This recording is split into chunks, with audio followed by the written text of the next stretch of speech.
왜 예수를 믿고 그리스도의 영을 따르는 사람을 하나님의 자녀라고 부르는가?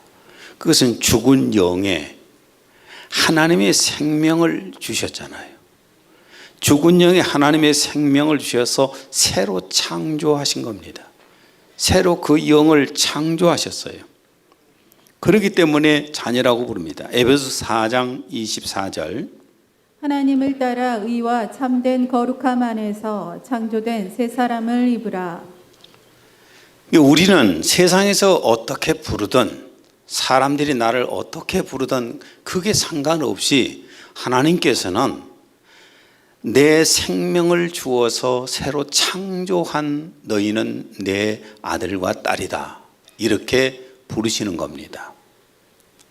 세상에서 어떤 취급을 당하든 나는 하나님의 자녀라는 자존감을 가지고 살아야 돼요. 그러면 개인이 아니라 하나님의 자녀들의 무리를 어떻게 부를까? 로마서 1장 7절. 로마에서 하나님의 사랑하심을 받고 성도로 부르심을 받은 모든 자에게 뭐라고 불렀어요? 성도라고 불렀습니다. 신약 성경에만 성도라고 부른 데가 약 60곳이 됩니다. 성도란 말은 함으로 말하면 거룩할 성자, 무리도자, 거룩한 사람들, 거룩한 무리들이라고 말해요. 이게 하나님의 자녀들을 무리로 부르실 때에는 성도라고 부르신 겁니다. 이 성도란 말은 거룩한다고 말해요.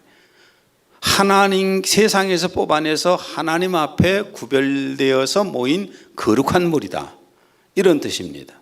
하나님께서 미리 선택한 자들을 따로 불러내서, 세상에서 불러내어서 예수 그리스도의 피로 깨끗하게 씻어내고 성령으로 새롭게 한 무리들, 그들이 바로 하나님의 자녀들이 바로 성도인 것입니다. 로마서 8장 29절에서 30절. 하나님이 미리 아신 자들을 또한 그 아들의 형상을 본받게 하기 위하여 미리 정하셨으니 또 미리 정하신 그들을 또한 부르시고 부르신 그들을 또한 의롭다 하시고 의롭다 하신 그들을 또한 영화롭게 하셨느니라. 내가 하나님의 아들이고 딸이라는 이 자격 하나를 가지면은 세상에서 나를 어떻게 취급하든 간에 나는 굉장한 이미 존재가 된 겁니다. 그리고 하나님께서 나를 성도라고 불러주신다는 것은 하나님께서 거룩하게 구별해서 당신의 자녀들로 보신다는 거잖아요. 이게 얼마나 굉장한 겁니까? 이것을 우리가 의미도 모르고 그냥 하나님의 자녀, 또 성도, 이렇게 생각해서는 안 됩니다. 그래서 성도는, 이 하나님의 자녀는 세상에 나가서 소금이 되고 빛이 되어야 된다고 그러잖아요. 그걸 통해서 우리가 전도를 하고 그렇습니다.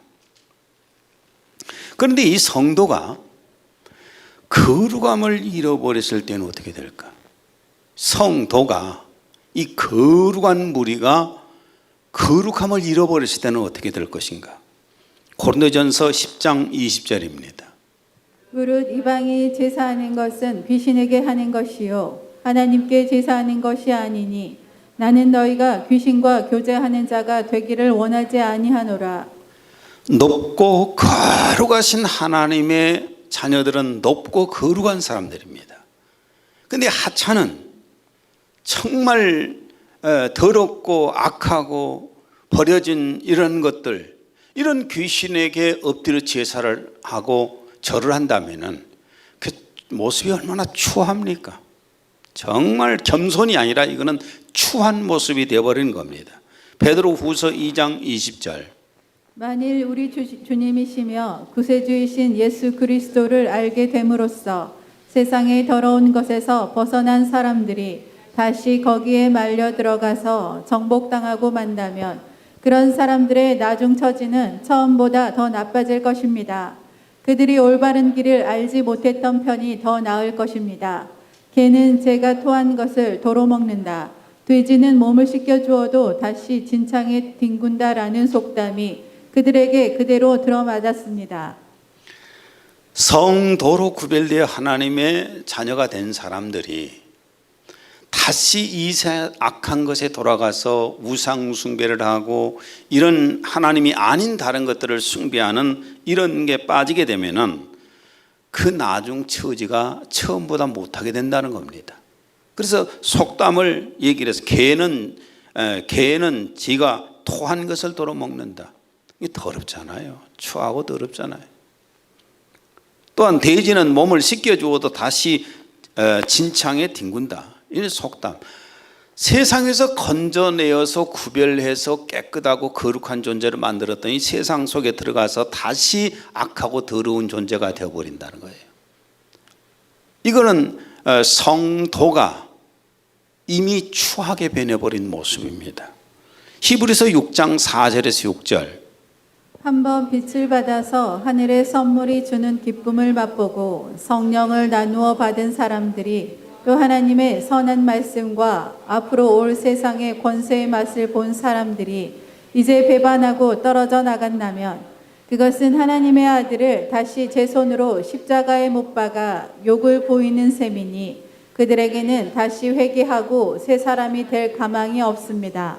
하나님께 부름받고 하나님께 구별되어 들어온 예수 그리스도의 피로 죄사함 받은 피값으로 산 이런 사람이 다시 영적으로 타락하게 되면은 다시는 구원의 길이 없다는 겁니다. 이게 성도는 영적으로 타락하면 절대로 안 되는 겁니다.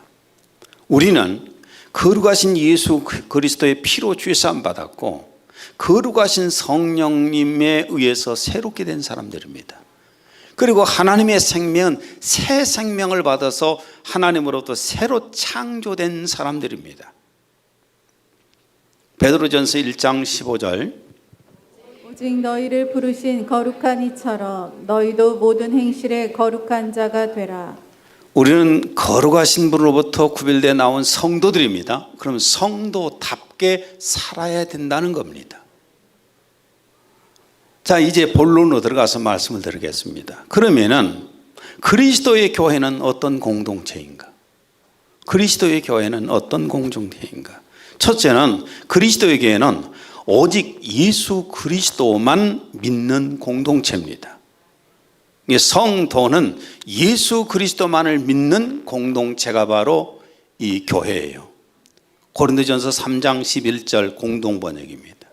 이미 예수 그리스도라는 기초가 놓여 있으니 아무도 다른 기초는 놓을 수가 없습니다. 예수 그리스도를 믿는 믿음 위에 세워진 게 교회라는 겁니다. 골로새 1장 18절. 그는 몸인 교회의 머리시라. 예수님이 머리시라는 거예요. 교회는 몸이고 고린도전서 12장 27절. 너희는 그리스도의 몸이요 지체의 각 부분이라.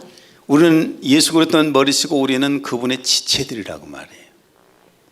그리스도의 교회는 그리스도가 머리이며 교회는 그분의 몸이라는 거예요. 그런데 몸은 하나인데 머리가 둘이고 셋이면 그게 뭐죠?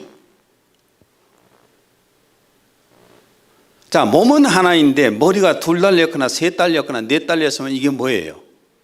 괴물입니다. 이건 괴물이에요. 요즘 괴물교회들 많잖아요. 고린도후서 11장 2절에 4절. 내가 너희를 정결한 처녀로 한 남편인 그리스도께 드리려고 중매함이로다. 그러나 나는 뱀이 그 관계로 하와를 미혹한 것 같이 너희 마음이 그리스도를 향하는 진실함과 깨끗함에서 떠나 부패할까 두려워하노라.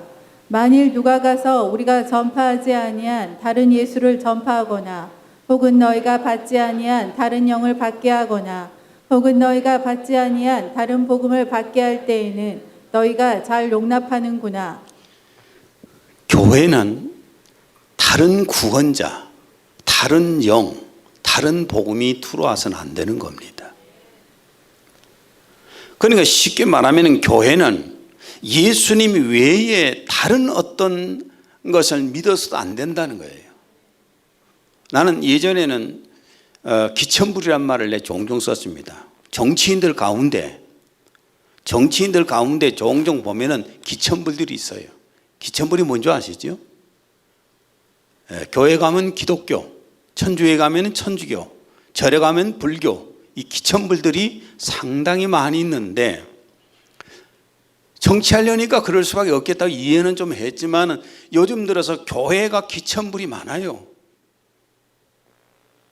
연합되어 있잖아요. 타 종교를 연합하잖아요. 이 기천불들, 쉽게 말하면 몸은 하나인데 머리가 그냥 5개, 10개씩 달린 이 괴물교회가 정말 요즘 많이 생겼잖아요. 이건 그리스도의 교회는 아닙니다. 둘째로 그리스도의 교회는 성도들이 조직되어 모이는 공동체입니다. 오늘 본문 1장 1절. 그리스도 예수의 종 바울과 디모데는 그리스도 예수 안에서 빌립보에 사는 모든 성도와 또한 감독들과 집사들에게 편지하노니. 빌립보 교회입니다. 빌립보에 사는 모든 성도와 또한 감독들과 집사들이라는 표현을 썼습니다. 그러니까 조직된 교회라 그 말이에요. 고린도전서 1장 2절. 고린도에 있는 하나님의 교회 곧 그리스도 예수 안에서 거룩하여지고 성도라 부르심을 받은 자들과 또 각처에서 우리의 주 곧 그들과 우리의 주 되신 예수 그리스도의 이름을 부르는 모든 자들에게. 각처에 흩어져 있는 이 성도들이 한 곳에 모여 조직될 때 교회라고 사용하는 겁니다. 고린도전서 14장 34절을 현대어로 읽습니다. 성도들이 모여있는 교회에서 늘 그러하듯. 성도들이 모여있는 교회에서 늘 그러하듯이, 이렇게 교회는 성도들이 모여 조직될 때 교회라고 하는 겁니다. 한 명 한 명은 하나님의 자녀이고 그 하나님의 자녀들은 무리들을 성도라고 불렀고, 그 다음에 이 흩어진 성도들이 한 군데 조직되었을 때 이걸 교회라고 성경은 표현을 하고 있다는 얘기입니다. 예루살렘에 있는 교회, 고린도에 있는 교회, 또한 안디옥에 있는 교회, 또한 각 지역에가 교회가 많이 생기게 되면은 그 각 지역에서 자기 나름대로의 어떤 이름을 붙이고, 여기는 애능교회, 이렇게 이름을 불리게 되었다는 겁니다. 이 흩어져 있을 때는 그냥 성도예요. 고린도후서 1장 1절 현대어로 읽습니다.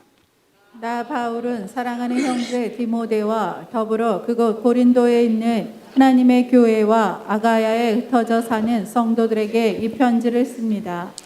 감독이나 목사라고 부르든 간에 이런 직분자들이, 교회 지도자들이 있고 집사들이 조직되어 있을 때 이거를 교회라고 표현을 했어요. 그리고 그렇게 있지 않고 흩어져 있을 때는 흩어져 사는 성도들이라고 표현했습니다. 용어를 좀 이해가 되신가요? 이게 우리가 정립을 좀 할 필요가 있어요. 여러분, 지금 흩어져 있던 성도들이 오늘 교회로 이 자리에 모인 것입니다. 흩어져 있을 때 교회가 아니에요. 흩어져 있을 때는 성도예요. 그런데 오늘 여러분이 이 자리에 지금 모인 것은 교회로 모인 것입니다. 조직되지 않을 때는 흩어져 있는 성도들이라고 성경은 표현했어요. 세 번째로 그리스도의 교회는 그리스도의 영이신 성령의 인도를 받는 공동체입니다. 교회는 그리스도의 몸이기 때문에 머리이신 그리스도의 영의 지도를 받아야 돼요. 명령을 받아야 돼요. 만약에 이 팔과 다리가 머리의 명령을 안 받으면 어떻게 되죠? 머리의 명령을 안 받으면 어찌 될까요? 좀 문제가 있죠? 머리에서는 이걸 집으라고 그러는데 놔버리면 어찌 됩니까? 머리의 명령을 따라서 움직여야 되는데, 교회가 그래요. 예수 그리스도가 머리시잖아요. 우리는 몸이잖아요. 그 다음에 예수 그리스도의 영이신 보혜사 성령님의 명령을 따라서 움직이는 것이 교회인 것입니다. 성령이 교회를 조직을 하고 성령이 교회를 운영하는 겁니다. 사도행전 2장 1절에 4절 오순절 날이 이미 이르매 그들이 다 같이 한 곳에 모였더니 호련히 하늘로부터 급하고 강한 바람 같은 소리가 있어 그들이 앉은 온 집에 가득하며 마치 불의 혀처럼 갈라지는 것들이 그들에게 보여 각 사람 위에 하나씩 임하여 있더니 그들이 다 성령의 충만함을 받고 성령이 말하게 하심을 따라 다른 언어들로 말하기를 시작하니라. 예, 그래서 신학적으로 오순절 이전에 예수님은 교회를 준비하셨고 오순절 날 성령이 임하심으로 교회 시작이라고 하는 겁니다. 신학적으로 그래요. 성령이 오심으로써 교회로 인정을 드디어 받는 것입니다. 왜냐하면 그리스도의 명령을 받기 때문에 성령이 교회를 조직하고 성령이 교회를 운영해야 이게 교회가 되는 겁니다. 조직하고 운영하는 것도 성령님께서 하셔야 그리스도의 교회예요. 사도행전 20장 28절 공동 번역입니다. 성령께서는 여러분을 감독으로 세우셔서 하나님께서 당신 아드님의 피로 값을 치르고 얻으신 당신의 교회를 보살피게 하셨습니다. 성령님께서 교회 지도자로 세우시는 거예요. 성령님께서 사람이 세우는 게 아닙니다. 사도행전 13장 1절에서 4절 안디옥 교회에 선지자들과 교사들이 있으니 주를 섬겨 금식할 때에 성령이 이르시되 내가 불러 시키는 일을 위하여 바나바와 사울을 따로 세우라 하시니 이에 금식하며 기도하고 두 사람에게 안수하여 보내니라. 두 사람이 성령의 보내심을 받아 실루기아에 내려가 거기서 배 타고 구브로에 가서 안디옥 교회에서 선지자들과 교사들 가운데에서 선교사 보내시는 과정에 성령님께서 바나바와 사울을 따로 불러 세워서 파송을 하시는 겁니다. 이게 교회는 성령님께서 교회를 조직하시는 것이고 교회 운영도 하시는 것이고 교회 어떤 지도자도 세우시는 것이고 이렇게 해나가는 것이 그리스도의 교회입니다. 근데 사람에 의해서 교회가 직분자들이 교회 지도자가 세워지고 교회가 운영되고 있다면 이건 이미 그리스도의 교회는 아닙니다. 사람들의 교회, 타락한 사람들의 교회가 되고 마는 겁니다. 그리고 예배 시에도 지금 이 예배하고 드리고 있는 이 예배 시에도 성령님께서 이 자리에 임재하셔야 되는 겁니다. 임재하셔야 우리의 예배가 하나님 앞에 연락이 되는 것입니다. 그래서 그리스도의 교회는 그리스도의 성령께서 인도하시는 공동체라는 겁니다. 우리는 이걸 유지해야 돼요. 사람에 의해서 움직여가는 교회가 아니라 하나님에 의해서 움직여갈 수가 있어야 됩니다. 나는 솔직히 그렇습니다. 나는 언제든지 성령님께서 명령하시면 그 명령을 따를 것입니다. 성령님께서 명령을 아직 안 하시니까 내가 그냥 담임 목사로 있습니다.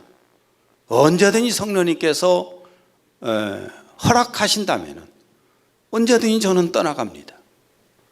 왜? 이 교회는 성령님께서 운영하시고 성령님께서 조직하시고 이끌어 가시기 때문에 그렇습니다.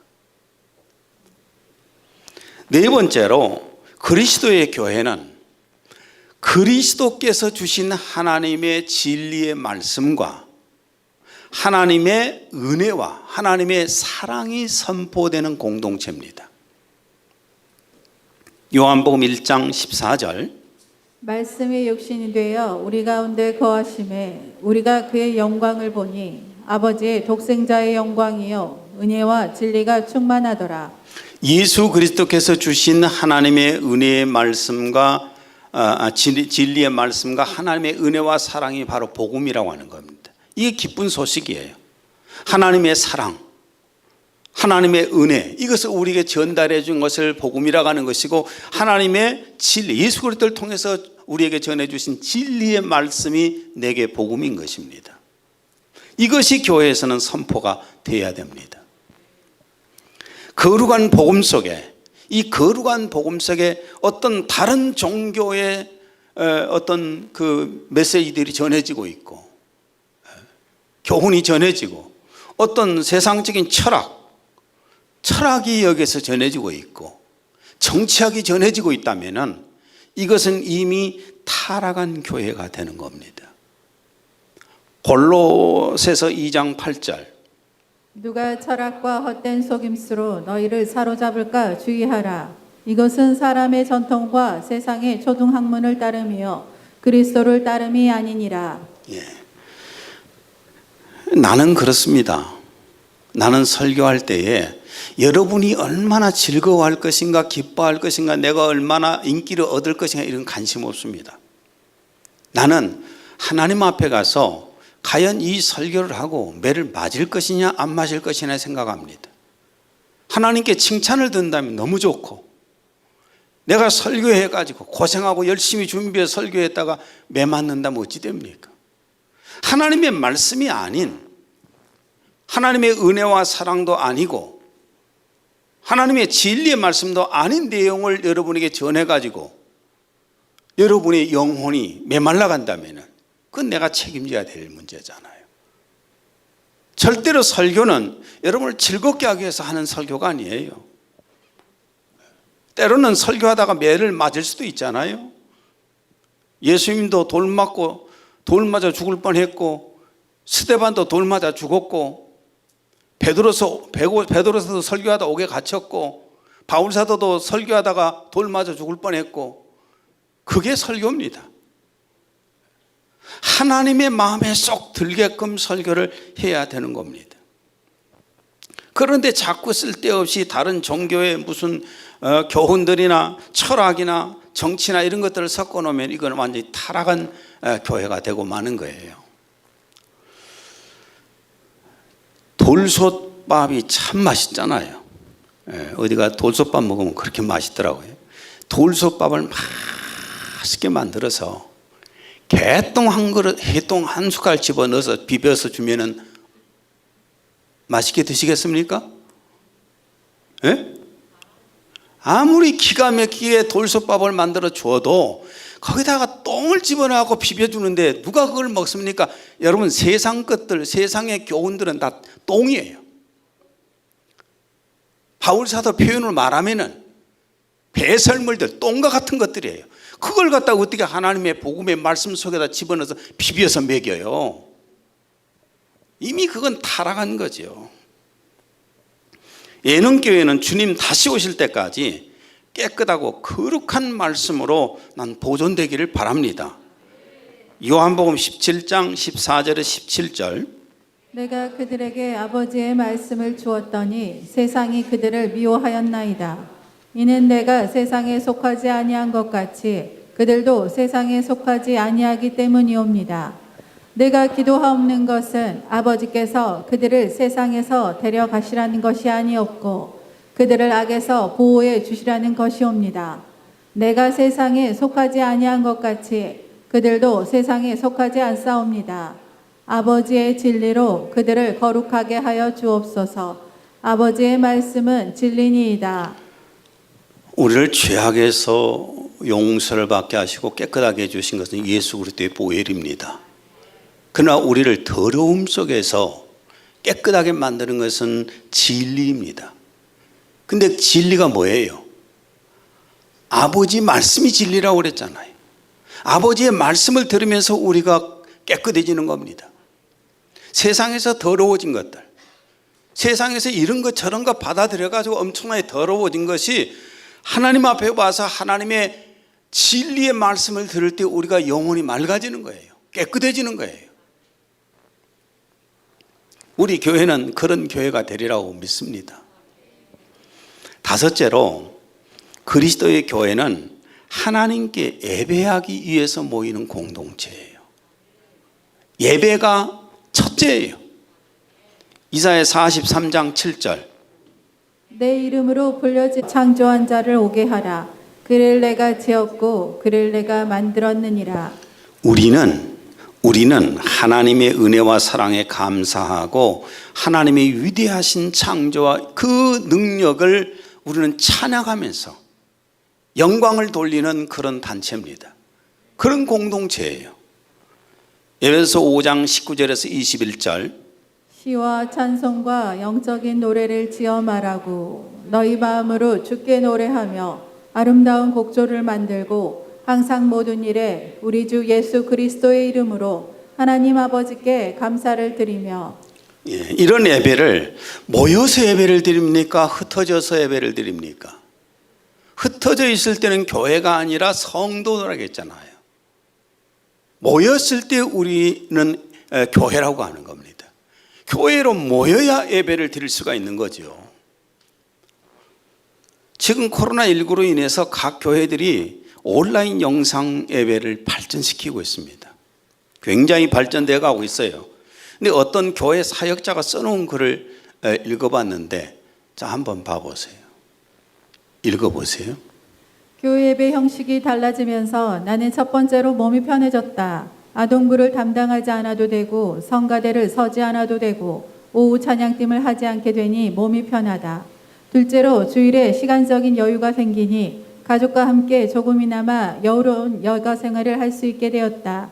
그런데 몸도 편하고 여가 생활도 즐길 수 있지만 마음은 어딘지 모르게 이게 맞나, 이런 마음 가져도 되는 건가 싶다. 분명한 것은 예배를 조금씩 소홀히 여기고 있는 것은 확실하다. 공감이 됩니까? 예배 안 드리면 편하고 좋죠. 주일학교 교사가 안 하면 편하고 성가대 안 하면 좋고 찬양팀 찬양 안 하면 좋고 얼마든지 가족과 함께 여가 생활을 보낼 수 있어 너무 좋잖아요. 근데 솔직하게 표현을 해놨더라고요. 그런데 몸도 편하고 여가 생활도 즐길 수 있지만 마음은 어딘지 모르게 이게 맞나? 이런 마음도 가져도 되는 건가 싶다. 분명한 것은 예배를 조금씩 소홀히 여기고 있는 것은 확실하다, 이렇게 말을 했어요. 담임 목사 같으면 이런 말 쓰겠습니까? 본인 예배를 드리지. 사람의 몸과 영혼이 모이지 않는 교회가 아닙니다. 교회는 헬라어로 에클레시아입니다. 에클레시아, 소집된 회중이에요. 모여진 회중이에요. 흩어져 있는 게 아니라 모여 있는 회중이고, 한문으로는 가르칠 교자 모일 회자입니다. 모여야 교회예요.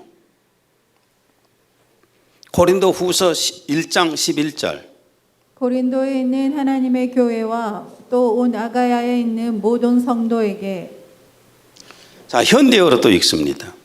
고린도에 있는 하나님의 교회와 아가야에 흩어져 사는 성도들에게. 이렇게 몸과 영혼이 모이는 조직된 것을 우리는 교회라고 표현을 하고, 그렇게 해야 예배가 되는 거 아니에요? 그렇죠? 또한 사람의 몸과 영혼이 모이지 않는 예배가 어떻게 예배가 됩니까? 여러분, 모이지 않으면 교회가 아니에요. 모이지 않으면 예배를 드릴 수가 없어요. 어떤 사람은 하나님의 영이니 영으로 예배하면 된다고 주장을 합니다. 요한복음 4장 24절 하나님은 영이시니 예배하는 자가 영과 진리로 예배할지니라. 이걸 영과 진리로 우리 개역 개정에 되어 있죠. 개역 한글에는 신령과 진정으로, 공동 번역에는 영적으로 참되게. 이 말씀이 무슨 말씀이냐면은 생명을 받아서 산 영이 된 사람, 그리스도의 진리로 거룩해진 자가 예배를 드린다는 얘기예요. 살아있는 영이, 하나님의 생명을 받은 하나님의 자녀들이, 거룩한 그리스도의 말씀을 받은 사람들이, 이런 사람들이 하나님 앞에 예배를 드린다는 말이에요. 어떻게 이게 흩어져서 영으로 예배한다? 그런 의미가 아니잖아요.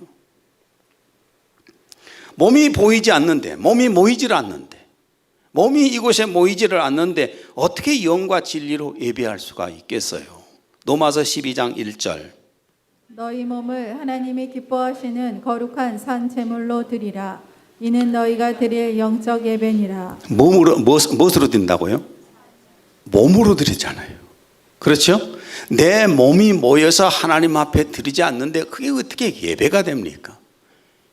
요즘 코미디 같은 사건들을 내가 종종 보는데 요즘 이번 추석에는 추석에 그 차례상을 뭘로 많이 하던가요? 예?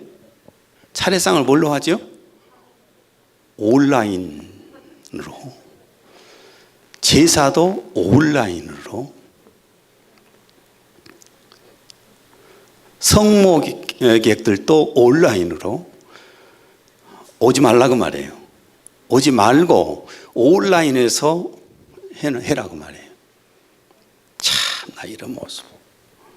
어떤 경우는 또 뭐 조금 더 나은 경우는 그 차례상을 차리는데 배달받더만요. 귀신이 정성을 먹으려고 왔다가 이게 뭔 짓거리냐 하고 울면서 돌아갈 것 같아요. 귀신이 뭐 밥상 좀 얻어먹으러 왔다가 종구떼기 쳐다보고 그냥 가버릴 거예요. 이게 무슨 제사입니까?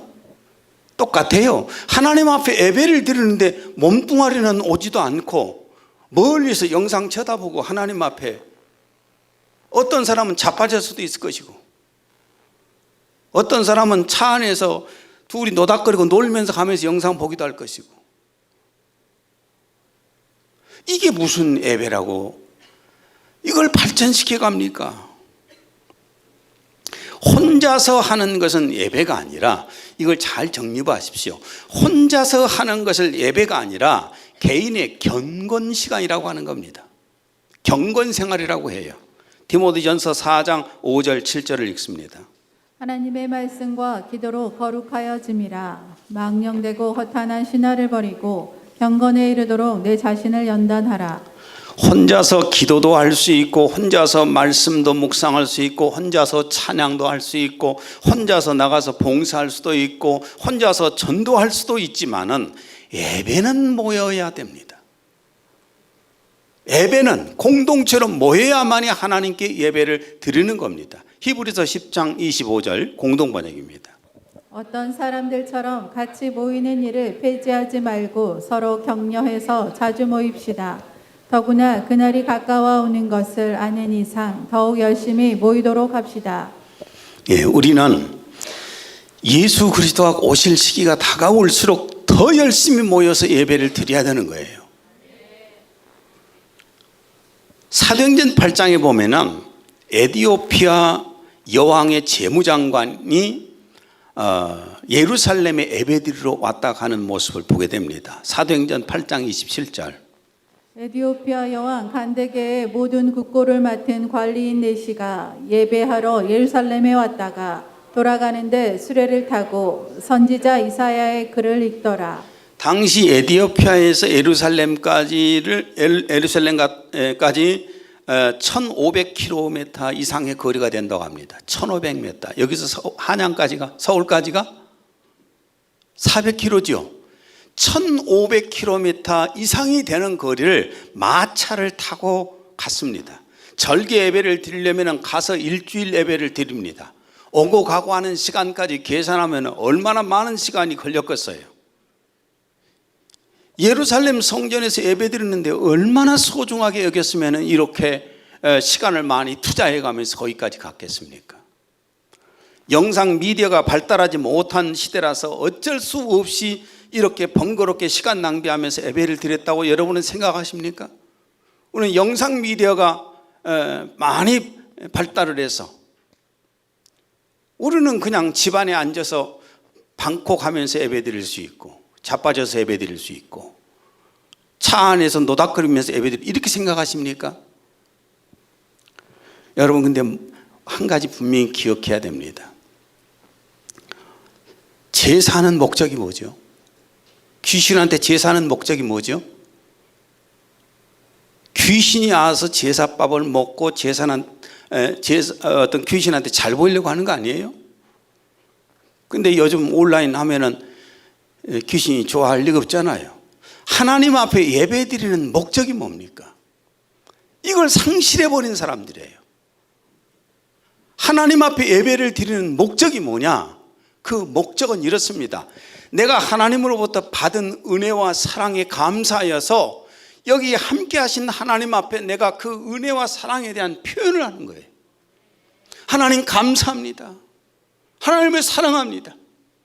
하나님을 경배합니다. 하나님 앞에 이 표현을 하기 위해서 예배를 드리는 거 아닙니까? 그리고 하나님께서는 내게 하늘의 신령한 복과 땅에 살 수 있는 기름진 복들을 내게 주시는 시간이기 때문에 그걸 받기 위해서 예배를 드리는 거예요. 이 목적이 없어져 버리고 의무만 남아 있어요. 우리 한국 사람들 제사는 질에 대해 귀신은 안 믿어요. 그러던가요, 안 그러던가요? 귀신을 믿지도 않으면서 제사는 고집을 부리고 있어. 그게 왜 그러는 거예요? 도저히 안 맞지요? 귀신을 안 믿는데 어떻게 제사를 지내요? 아니, 사회적 지위가 높은 사람들은 사람들에게 어떤 자신의 위상을 높이고 어떤 모습을 보여주려고 그런다 하지만은 치질이 가난하고 어려운 사람들이 제사상을 한 번 차리려면 보통 30만 원 들어간다면서 그 30만 원이 적은 돈입니까? 제사의 목적이 없어요. 우리가 하나님 앞에 드리는 예배의 목적을 알아야 되는 거예요. 내가 하나님 앞에 내게 주신 은혜의 사랑에 대해서 영광을 돌리는 것이고 하나님이 내게 주시는 복을 받기 위함이잖아요. 하나님께서 예루살렘 성전을 건축하게 하신 첫 번째 목적이 뭘까요? 하나님께서 예배를 받으시기 위해서예요. 그래서 예루살렘을 사랑하는 사람들에게는 용의 양식과 풍요와 기쁨을 주셨습니다. 시편 122편 6절 예루살렘을 위하여 평안을 구하라. 예루살렘을 사랑하는 자는 형통하리로다. 이사야 66장 10절에서 11절 공동번역입니다. 예루살렘아 즐거워하여라. 예루살렘을 사랑하는 자들아 기뻐 뛰어라.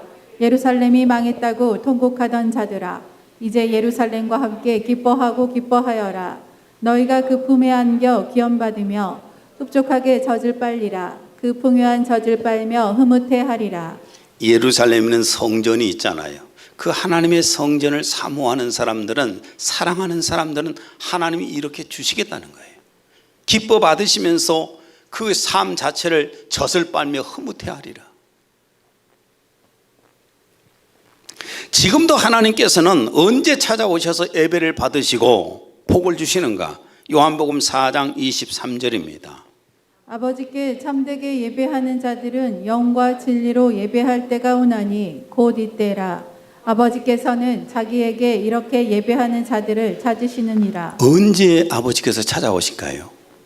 예배할 때 찾아오시는 거예요. 예배할 때 찾아오셔서 그 예배를 받으시고 그들에게 필요한 복을 주시는 거예요. 그런데 왜 이 예배를 마다하고 그래요? 왜 이 기가 막힌 시간을 마다하고 그래요? 정부에서 나눠주는 뭔 지원금이죠? 재난지원금은 그렇게 받으려고 하면서 저하고 제 아내는 상위 15%가 들어간다고 안 줘버리니 이 건물이 이름이 돼 있어갖고 얼른 빨리 벗어나 버려야 되겠어요. 그래야 재난지원금 받죠.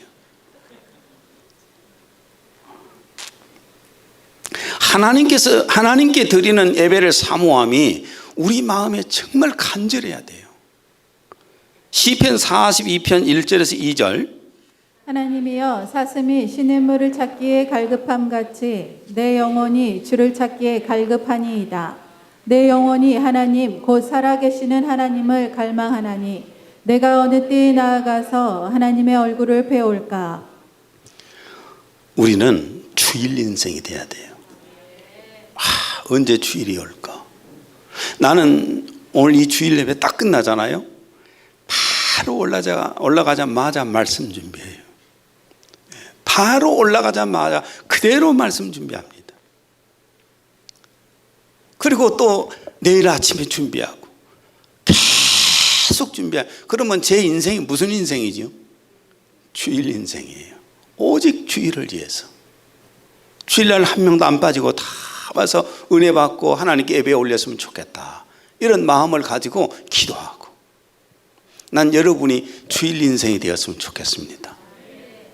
마지막으로 그리스도의 교회는 예수 그리스도의 재림을 기다리는 공동체입니다.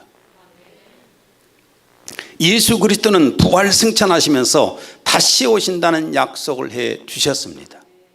사도행전 1장 11절.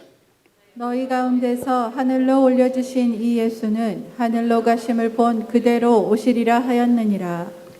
만약에 다시 오신다고 그랬는데, 부활하신 예수님이 승천해 가시면서 다시 오신다고 그랬는데, 만약에 이 말씀이 거짓이라면 이건 찢어버려야 됩니다.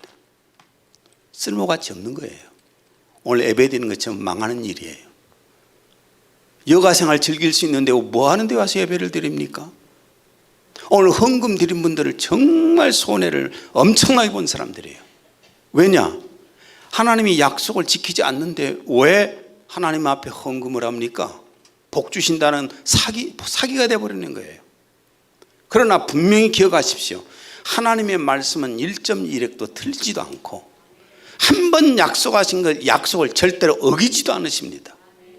다시 오신다고 그랬으면 오시는 겁니다.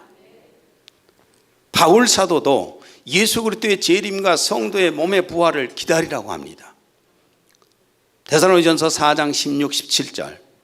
주께서 호령과 천사장의 소리와 하나님의 나팔 소리로 친히 하늘로부터 강림하시리니 그리스도 안에서 죽은 자들이 먼저 일어나고 그 후에 우리 살아남은 자들도 그들과 함께 구름 속으로 끌어올려 공중에서 주를 영접하게 하시리니 그리하여 우리가 항상 주와 함께 있으리라. 예수님의 재림 나팔 소리가 울리게 되면은 예수님 믿고 죽은 사람들이 부활되고 우리가 몸이 부활되어서 저 공중에서 부르시는 그 주님에게 우리는 여기에서 부활되어 올라간다는 겁니다. 그래서 주님을 만나게 되는 겁니다. 이것이 주님의 약속입니다. 이 약속이 거짓이면 우리가 신앙생활 할 필요가 없다니까요. 성경 기록이 끝나는 계시록 22장에서도 주님은 확실하게 재림을 약속하십니다. 계시록 22장 20절. 이것들을 증언하신 이가 이르시되 내가 진실로 속히 오리라 하시거늘 아멘 주 예수여 오시옵소서. 아멘 주 예수여 오시옵소서. 이게 우리의 신앙이에요. 주님의 약속은 내가 진실로 속히 오리라 하는 게 주님의 약속이고 아멘 주 예수여 오시옵소서. 이게 우리의 신앙인 것입니다. 저와 제 아내는 예수님 믿는 순간부터 예수님의 재림을 지금까지 기다려왔는데 이제 오시려나 저제 오시려나 기다렸는데 요즘 들어서는 성경의 약속들이 너무 이루어진 걸 보면서 내가 어떤 충격을 받은 줄 아십니까? 와, 진짜 주님이 곧 오시겠네. 진짜 곧 오시겠네. 여러분 지금 이거 쓰고 있으니까 이제는 다 보편화되어 갖고 그렇거니 하고 사시지요? 왕년에 그 생각이나 해봤어요? 이런 시대가 올 것을 생각이나 해봤어요? 지금 보세요. 이거 당연하게 생각하는데 이것도 감사하십시오. 방독면 쓰고 다닐지도 모릅니다. 방독명을 쓰면서도 이것이 당연하다고 생각하는 그런 시대가 곧 올지도 몰라요.